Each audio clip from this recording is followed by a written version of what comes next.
अस्सलाम वालेकुम, कैसे हैं आप सब। तो आज हम स्टार्ट करने जा रहे हैं एक्सरसाइज 3B का क्वेश्चन नंबर 4।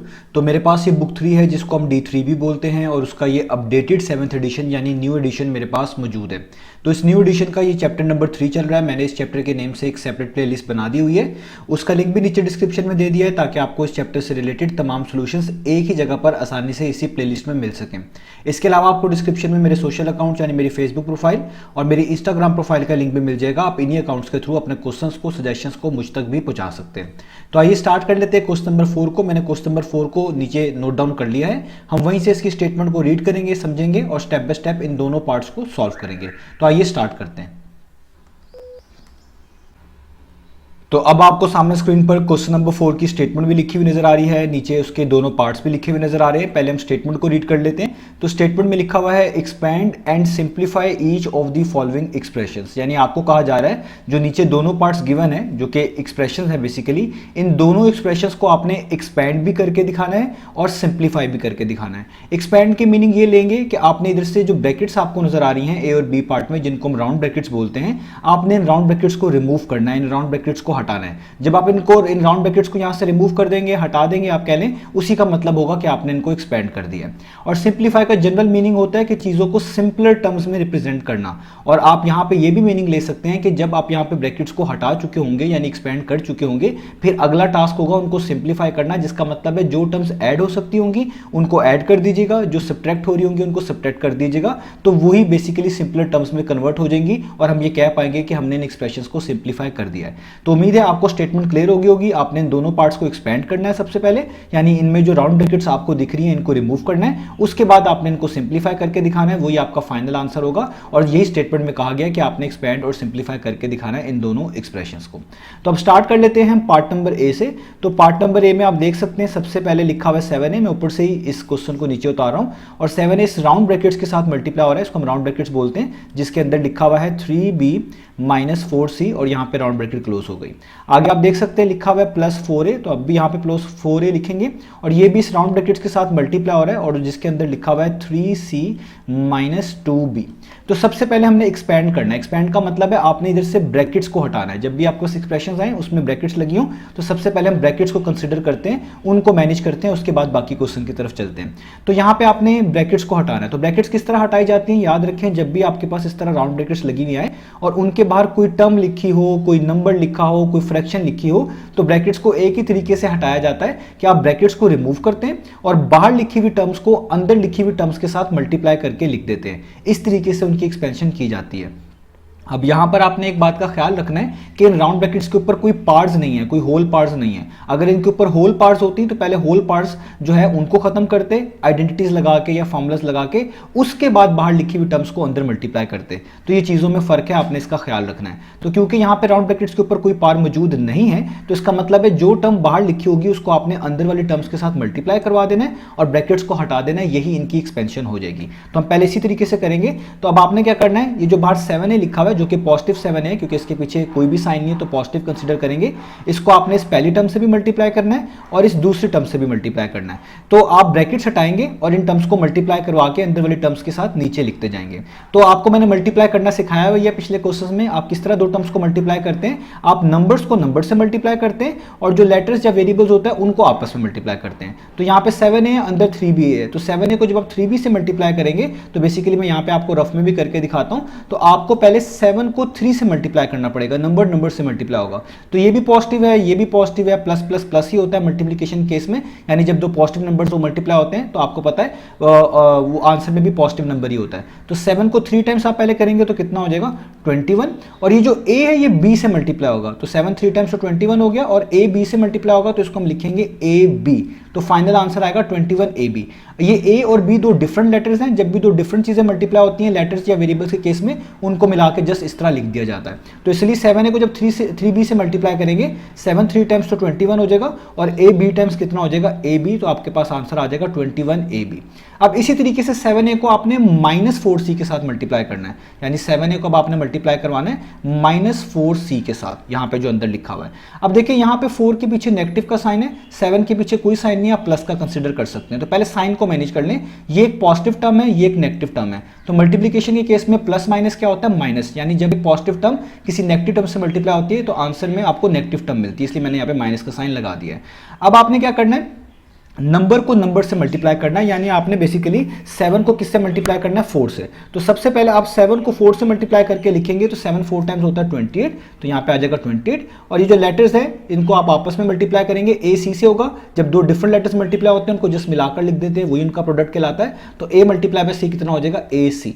तो फाइनल आंसर आ गया -28 ए सी, यानी 7a को 4c से किया, नेगेटिव 4c से, तो 7 4 टाइम्स 28 हो गया, ac टाइम्स ac हो गया। और ये माइनस का साइन वैसे का वैसे ही आ गया, जिसको हम यूं भी कह सकते थे, बाहर प्लस है अंदर माइनस है तो प्लस माइनस माइनस ही होता है, तो माइनस वैसे का वैसे ही यहाँ पर आ गया।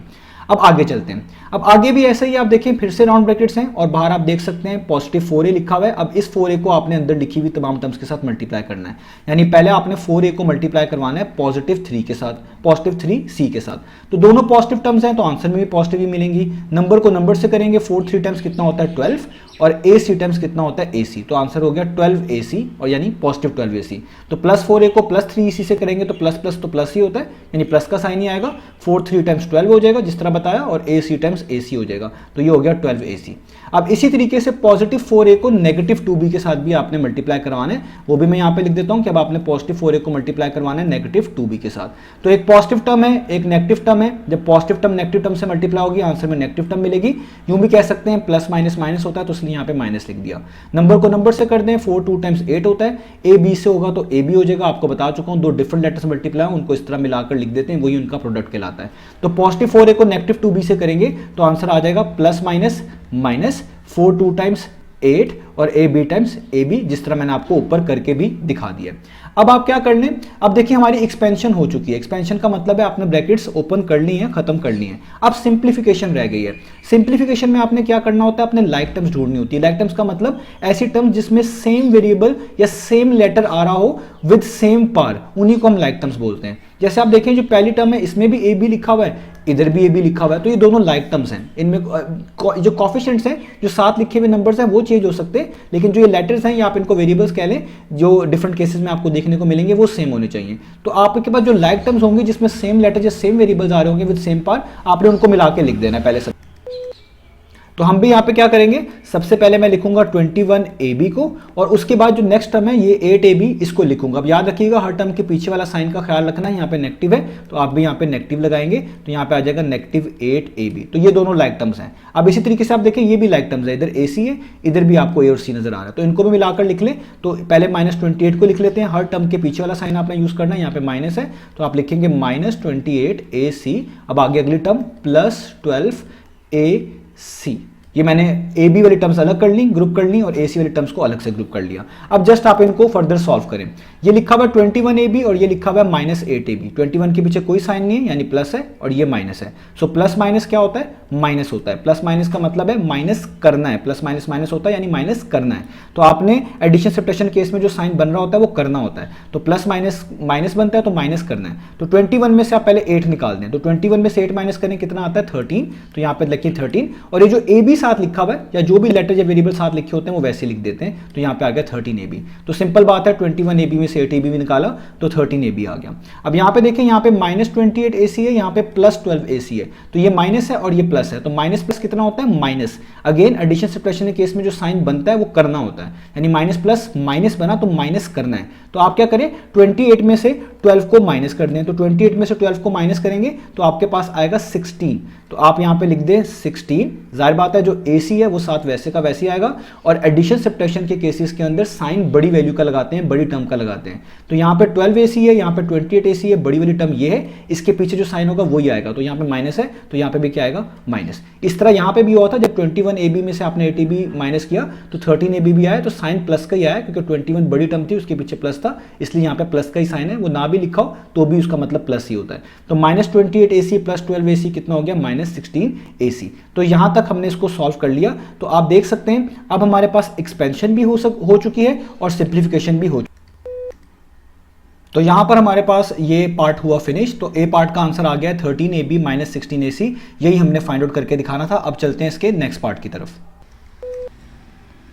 तो अब मैं इसके नेक्स्ट पार्ट को यानी बी पार्ट को नीचे उतार रहा हूं। तो यहाँ पे लिखा हुआ है 4d और आगे वो इस राउंड ब्रैकेट्स के साथ मल्टीप्लाई हो रहा है, जिसके अंदर लिखा हुआ है d - 5f।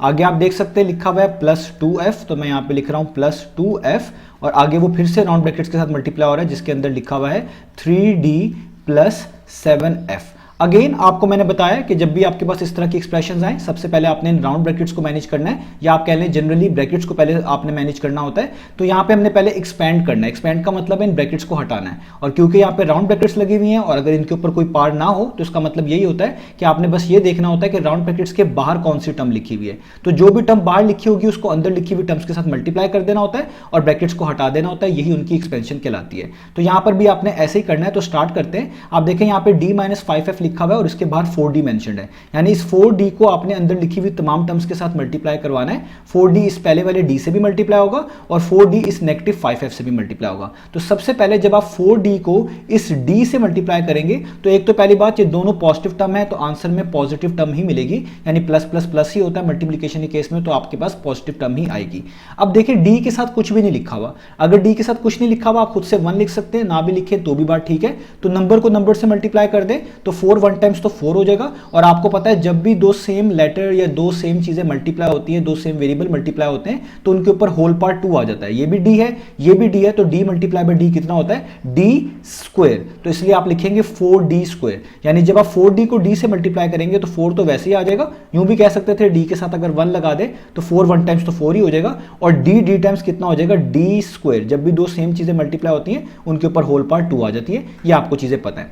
अब आगे आपने इसी 4d को -5f के साथ मल्टीप्लाई करवाना है। तो आप 4d लिखेंगे और यहाँ पे लिखेंगे -5f। ये मैं आपको यहाँ पर रफ वर्क में भी करके दिखा रहा हूँ, जैसे पहले पार्ट में करके दिखाया था। अगेन नंबर्स तो नंबर से मल्टीप्लाई होंगे, लेकिन पहले साइंस को मैनेज कर लें। तो 4d के पीछे कोई साइन नहीं है तो आप पॉजिटिव कंसिडर करेंगे, और आपको पता है मल्टीप्लिकेशन के केस में प्लस माइनस कितना होता है माइनस, तो जो साइन बने वो लगाना होता है। तो प्लस माइनस माइनस, तो यहाँ पे आ जाएगा माइनस। वैसे भी जब एक पॉजिटिव टर्म किसी नेगेटिव टर्म से मल्टीप्लाई होगी तो हमेशा आंसर में नेगेटिव टर्म मिलती है, तब भी आप कह सकते हैं यहाँ पे नेगेटिव का साइन आना था। अब आप नंबर को नंबर से मल्टीप्लाई कर दें, 4 5 टाइम्स कितना होता है 20, और ये लेटर से मल्टीप्लाई हो जाएंगे या वेरिएबल से हो जाते हैं, इस तरह भी आप समझ सकते हैं। तो d को f से मल्टीप्लाई करेंगे तो दो डिफरेंट लेटर्स हैं, तो डिफरेंट लेटर्स के केस में जस्ट आप इनको मिला के लिख देंगे, यानी d मल्टीप्लाई बाय f कितना हो जाएगा df।